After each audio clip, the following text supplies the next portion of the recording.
talk about the end times and whether we should be concerned about them as Christians in particular. And today we finally get into the biblical text and start answering some of our questions about the idea of end times or last days. Last days would actually be the expression more common in the scriptures. You don't see end times. That's kind of a phrase we've put on it. The scriptures talk instead about last days. So today's lesson is, what are the last days? And you may be thinking I made a mistake on the title. Ben, don't you mean when are the last days? But actually, no. We'll talk about when are the last days next lesson. The first question is, what are the last days? And it may seem like I've lost my mind. That goes without saying. Obviously, the last days are what? Think for a moment. What have you always assumed the last days must be? I think for most people, the last days are the times just before the end of the world, before it all comes to an end. It's time and space and the history of the universe, all the stories we've ever known come to a grand culmination, and then that ends. And then something follows, eternal life or eternal death or judgment or all those things mixed together. Something happens next, but it's the end of the human history as it has proceeded up till now is what most people think of when they say last days, or the related term for most people, the idea of an end times. However, we're going to back up a bit, and we're going to think about this term as ancient Bible readers would have thought of it. And the first thing we might notice is that the timeline changes. If you're standing in 2020 and asking about the end, you're assuming you haven't got there yet, and you're looking at something way off in the future, or maybe even near in the future, but something in your future. However, all the people that you've ever read in the Bible lived and wrote a very long time ago. And so when they looked at the end times, or again, what they actually called the last days, it may not relate or connect to what we think of when we say that term. And we need to at least be open to that possibility. So we're going to look at the Bible now and look at some of the phrases the Bible uses and how it describes it, and what kind of things we might learn about what to expect from the end of the story as an ancient person saw it. The first reference to something we might consider days to come, or the end of things, comes very early, actually, in Genesis 49 in verse 1. There's a promise made. Jacob calls his sons together, his 12 sons, which would make up the 12 tribes of Israel, and he gives them blessings. And the blessings turn out to be somewhat prophetic. They are promises along with blessings of what will be in their lives. Or as he says it in verse 1, then Jacob called his sons and said, "Gather yourselves together, that I may tell you what shall happen to you in days to come." So there's something going on here about the future. And it's very vague. It doesn't say how many days to come. Is it, next week, next month, 100 years, 1,000 years? It just says in days to come. We would assume, just being fair, if someone said to me, here's something about the days to come, I would assume it was days, not years, that it was somewhere in the near future. But that might not be the case. And so we'll take a look. Genesis 49 then continues that series of blessings to all of his children. And it seems to be of special interest to us in the case of Judah. Judah is going to be the father of the tribe of Judah. And Judah, his descendants, will eventually be the kings of Israel, or rather of Judah. David is of the tribe of Judah, and his descendants then are all of the tribe of Judah. So if you know your history in the Old Testament, the kings, other than Saul, the first, come from the tribe of Judah. So here's what Jacob says to Judah, his son. "Judah, your brothers shall praise you. Your hand shall be on the neck of your enemies. Your father's son shall bow down before you. Judah is a lion's cub. From the prey, my son, you have gone up. He stooped down, he crouched as a lion and as a lioness. Who dares rouse him? The scepter shall not depart from Judah, nor the ruler's staff from between his feet, until tribute comes to him, and to him shall be the obedience of the peoples." So this is a promise that the story of Judah would include ruling and power, lion power, right? That he was going to rule like a lion. And then at the end, it talks about he would have a scepter. And the scepter is the symbol of royal authority. The text says, the scepter will not depart from Judah until something happens. And then we have a translation problem here. The ESV says, until tribute comes to him. Which might be people paying their taxes or other nations paying tribute to him. King James says, until Shiloh comes, which tells us nothing because we have no idea what that might be. Shiloh was the name of a city. So does it mean until the city of Shiloh comes to Judah, or Judah goes to the city of Shiloh? Typically, that has been interpreted as a person, that there was some person that would be named Shiloh prophetically. But again, that's not really clear. Another translation, I think this is the Lexham English Scriptures, or Lexham English Septuagint, says, until the things laid down or laid away for him come. That there was something in the future for him, and he would rule until those things happened. That's kind of vague, but actually helpful. And then the Christian Standard Bible says, until he whose right it is comes. And so it's not really clear what Jacob is saying there. The translations differ quite a lot on how to render that concept. The Hebrew is not at all clear to me at all. Let me say that plainly. But what you do get is that Judah would rule as a king, that is his tribe, but not forever. That somewhere in the future, something or someone was coming, and when that person came, everything changed.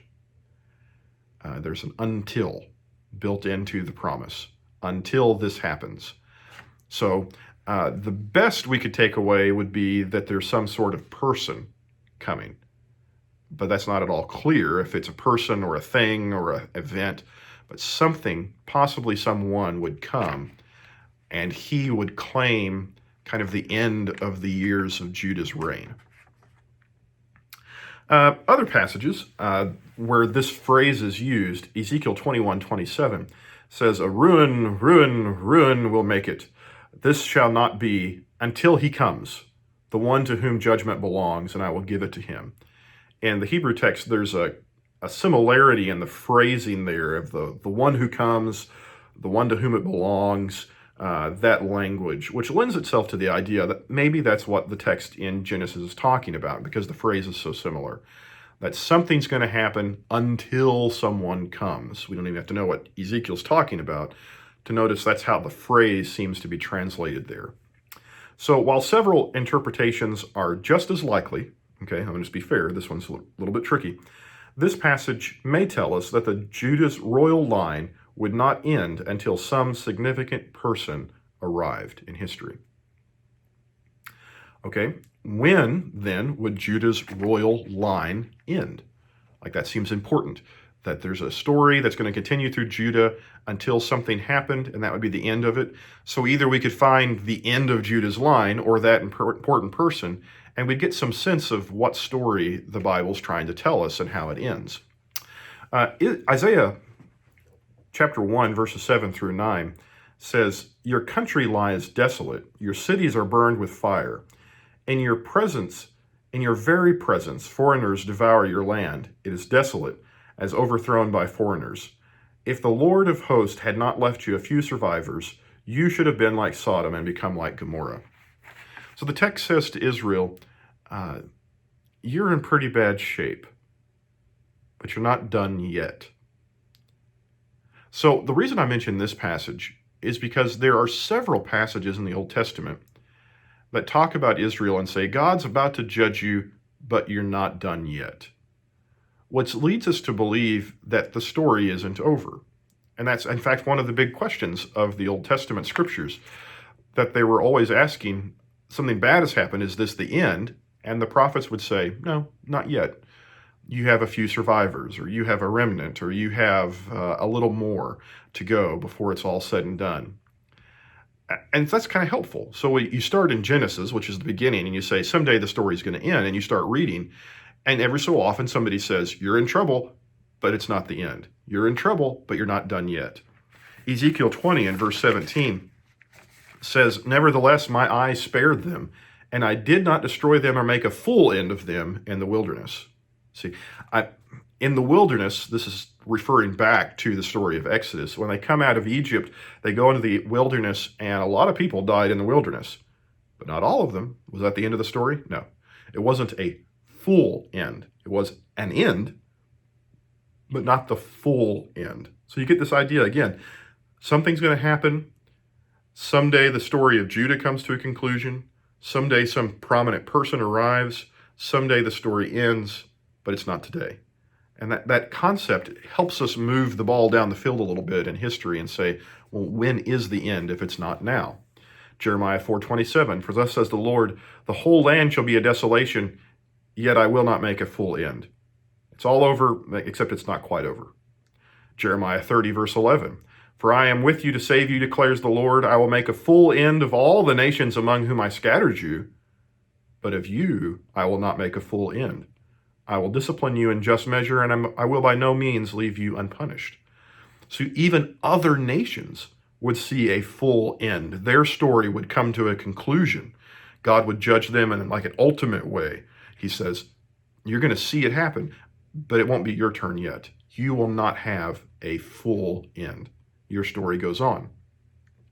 Nehemiah chapter 9, this is after the great destruction of Jerusalem in 586 BC, one of the most climactic events of Old Testament history. This is after 70 years of exile, and the people are coming back to Jerusalem and starting to rebuild.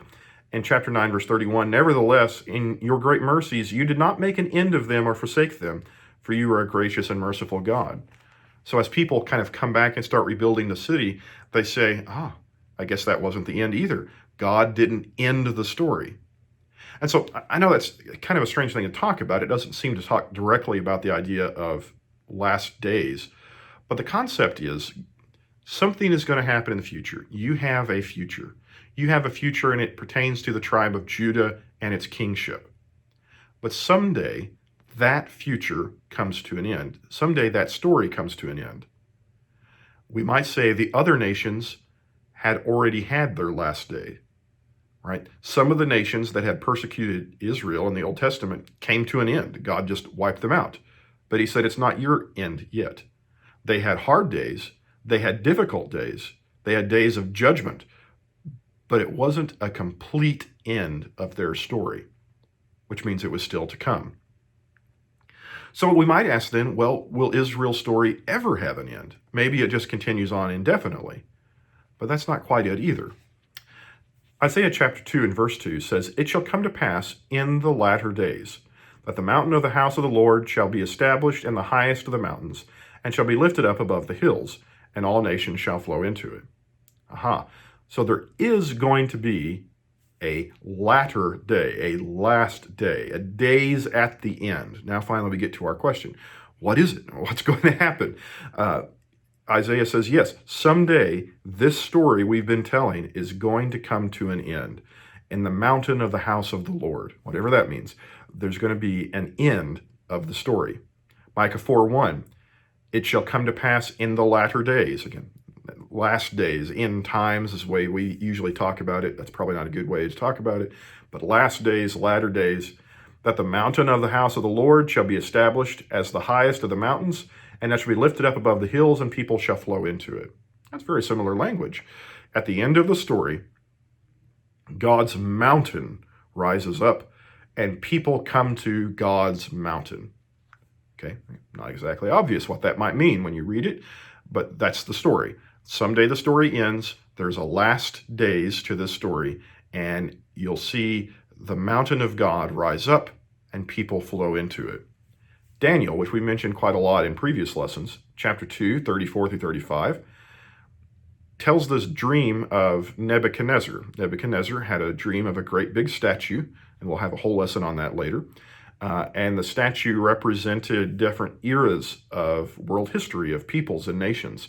At the end of the dream, it says, "As you looked, a stone was cut out by no human hand, and it struck the image on its feet of iron and clay and broke it in pieces.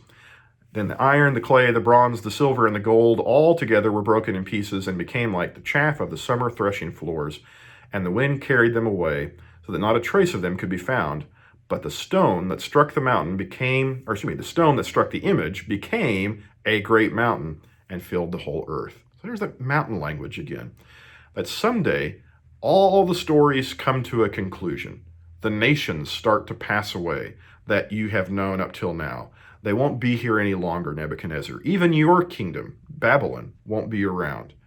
But there is going to be something that remains, a mountain. And I think the imagery there is the idea that a mountain outlasts the rest of us. Kingdoms come and go, but mountains stay. And what God is building is compared to a mountain. It's going to be there. It's going to endure. Daniel interprets this then in chapter 2, 44 through 45. And in the days of those kings, the God of heaven will set up a kingdom that shall never be destroyed, nor shall the kingdom be left to another people. It shall break in pieces all those kingdoms and bring them to an end, and it shall stand forever, just as you saw that a stone was cut from a mountain by no human hand, and that it broke in pieces the iron, the bronze, the clay, the silver, and the gold. A great God has made known to the king what shall be after this. The dream is certain, the interpretation sure. So what's the story here? What's going on? The idea that Daniel proposes is these kingdoms that you have known are not forever kingdoms. They are for now kingdoms. And someday, in some last days, all of these kingdoms go away and only the mountain remains. The mountain that God is building that will endure, a kingdom that we might call a forever kingdom. God is going to be building a kingdom that's not dependent on human history in the same way all these other kingdoms have been, that rise and fall and war and triumph and sadness and overthrowing kings and politics. All of that, that's to the human kingdoms and they have their day. But God's kingdom is a mountain kingdom. God's kingdom is a forever kingdom, and it will stand. Okay, that's great. Now we know a little bit more about what the end of the story looks like. Judah would rule, nations would thrive, and someday that would change. In the last days, God would establish his forever kingdom, and it would stand. When is that going to happen? Still don't have an answer. The passage that's helpful then is Joel chapter 2, 28 through 32. And it shall come to pass afterward. He's been telling the story of prophecy and of events and of war, and he says it will come to pass afterward. That is to say, at the end, that I will pour out my spirit on all flesh. Your sons and your daughters shall prophesy, your old men shall dream dreams, and your young men shall see vision. Even on the male and female servants, in those days I will pour out my spirit. And I will show wonders in the heavens and on the earth, blood and fire and columns of smoke. The sun shall be turned to darkness, the moon to blood, before the great and awesome day of the Lord comes. And it shall come to pass that everyone who calls the name of the Lord shall be saved. For in Mount Zion and in Jerusalem there shall be those who escape, as the Lord has said, and among the survivor shall be those whom the Lord calls. So the text there says, afterwards, after all these other events, at the end of the story, God's going to pour out his spirit. You say, what does that mean? What it means in the text is you're going to see signs and miraculous wonders. And when you see those, that's how you know this is the end of the story. These are those last days. These are the nations passing away, and here is the rise of God's forever kingdom, his mountain that would stand like Mount Zion. So what we can conclude then, and I know that was kind of a strange and murky lesson, and it is on purpose, because the Old Testament doesn't spell out in clear detail how the story will end. But what it does tell you are some of the following things. Number one, someone important is coming. It's very vague about that. I'd like it to say more, but it leaves you with the idea someone significant was coming after the days of the Old Testament story. It also tells us that even Israel's story had an ending. There had been a lot of close calls, but it hadn't ended yet. God had made the full end of other kingdoms, but he had always allowed Israel to continue. But someday, even that end would come. The forever kingdom would begin at that time. God intended to establish a kingdom that simply had no end. That would be a mountain where everything else passed away. The fourth clue would be that the Spirit would let us know. Whenever it happened, you would not have to guess. It makes me crazy when I read books about the last days and they leave you guessing like, well, I just don't know. How could we possibly figure out when it is? Or maybe it's now, or maybe it's later, or maybe it was World War II, or who knows? The text says, I will pour out my Spirit. Not a little drip, not a drop. I will pour out my Spirit. You will see wonders like you have never seen before. The Spirit will let you know when it's time, and you won't have to guess.